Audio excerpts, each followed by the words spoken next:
first became aware of astronomy when I was about 8 years old, I'm gonna say. And my dad, who is a composer, really got into astronomy, and he started writing music about astronomy and like all that stuff. And as one of his big projects, he got himself what I call his midlife crisis telescope, which is this huge 16-inch mirror, a 6-foot long tube, and essentially you could see whatever you wanted through that telescope. And well, we looked at Jupiter and Saturn's rings and various nebula, and I remember him teaching me all about astronomy while we were doing this. And I grew up in rural Quebec, where we had really, really great skies, and so we could actually see a lot more than I can see now in Toronto. And so after that, I just wanted to study everything having to do with math and physics and astronomy.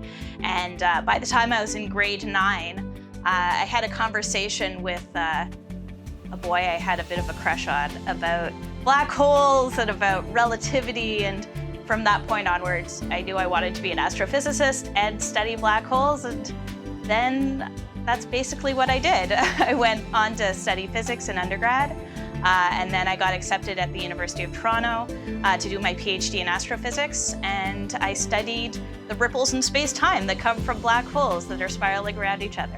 And that's the story of how I became an astronomer.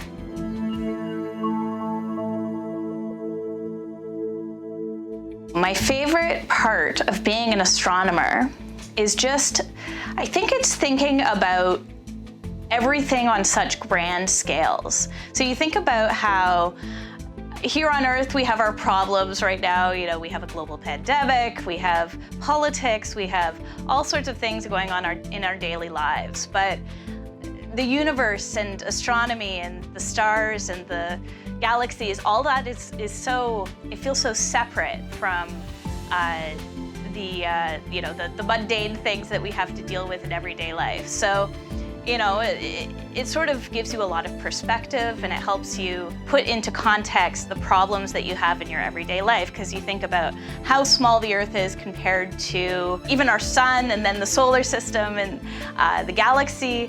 And when you think of it that way, like, the little problems that you have in your everyday life really aren't that bad. So for me, yeah, thinking about the grand scale of things and just how everything fits together is my favorite part of being an astronomer.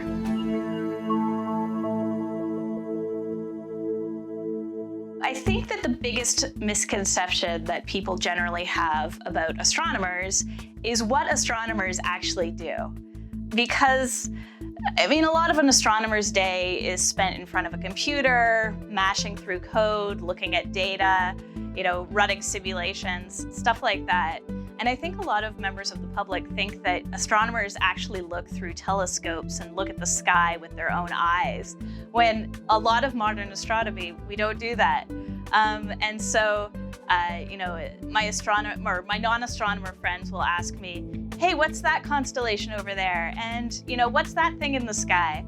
And sometimes I know because I've just taught myself to do those things, but as part of being an astronomer, it's not really something that's required. So a lot of astrophysicists and astronomers don't actually know the sky just to look at it up and above them. And I think that that's probably the biggest misconception that the public has about astronomers.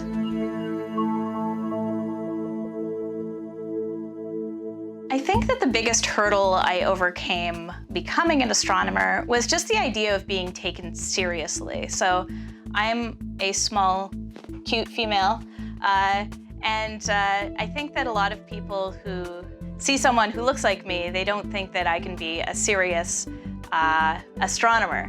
And so, you know, I've had, in my field amongst, you know, maybe professors and postdocs and other astronomers, it hasn't been too bad, but I've definitely had friends outside of astronomy who would doubt what I say, I think just because of how I look and who I am and how I express myself.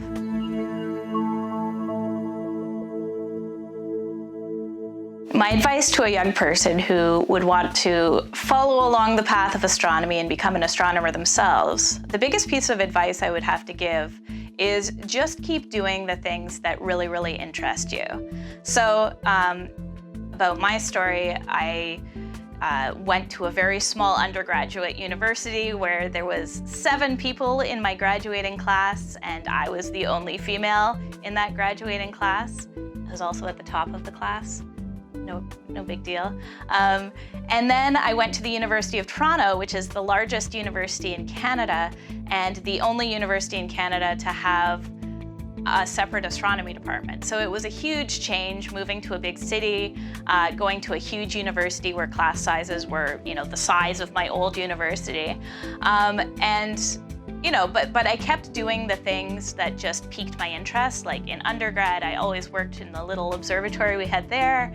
And then as soon as I moved to Toronto, I wanted to be involved with public outreach and doing the things that really, really brought me a lot of joy and that really piqued my interest. So that would be my advice, is just keep doing the things that interest you and see where that leads you.